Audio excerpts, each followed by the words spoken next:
Hi, I'm John Everett with Zurn Industries. Today I'd like to talk to you about rebuilding the check valves in the model 350 and 375 in sizes 2.5 through 12 inch.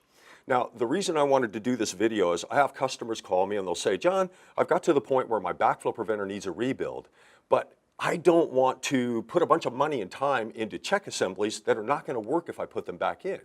So I thought, let's just go ahead and identify a couple of areas in the check valve that you'd want to look at to make sure that it is going to be a successful rebuild. What I have here is, this is a check from a 4-inch model 350. It happens to be the number 1 check, but it would be consistent with all the checks, whether it's an RP or a double check, both number 1 and the number 2. What I'm going to do first is I want to take the back of the poppet off, and I've loosened these bolts in order to do so. Once I get the bolts loose and remove the poppet back, this exposes the rubber seal ring. Now we can get down to the areas that I'd like you to inspect to make sure that this is going to work if we put a rebuild kit into it. This area here is what we call the seat profile. That's the actual sharp area of the seat that bites into the rubber seal ring to facilitate a seal, thus making the check prevent against backflow. What I'd like for you to do before you start reassembling is take your fingernail and go all the way around that seat profile and use your fingernail to see if you feel any little divots or dings in that seat profile. If you do, that's going to be a path of leakage. So when you get the check put back together, slowly the water's going to leak across the rubber through that little ding or divot, and that's going to cause the check valve to fail. You won't pass your backflow test.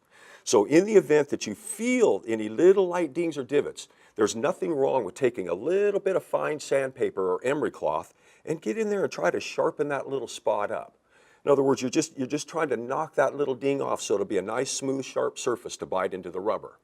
Now, in the event that there's a big chip taken out of that seat profile, you're going to have to replace this seat.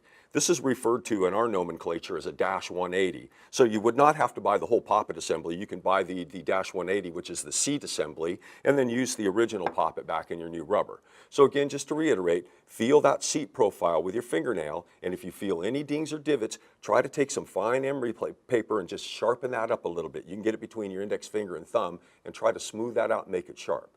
Again, if it's dinged really deep or it's knocked a chunk of the plastic out, this will have to be replaced.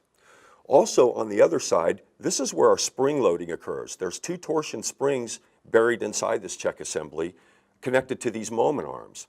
If you notice that one of these moment arms is really loose, you could grab a hold of it with your fingers and move it around, that would indicate that you have a broken spring inside. And that can certainly happen periodically if the valve is experiencing excessive flow. So for example, this 4-inch valve, it's rated to 500 GPM. We start flowing that thing well in excess of that, maybe up at 1,000. This check, when it opens up, gets to dancing around and it can break those springs. So again, if you can feel that moment arm lifting very easily, that would indicate a broken spring, and you should replace this seat assembly also.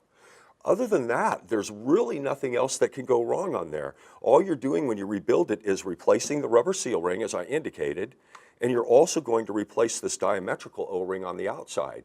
And if the seat's sharp, have no broken pieces, and we've got a good spring inside, your rebuild will absolutely be successful on this check.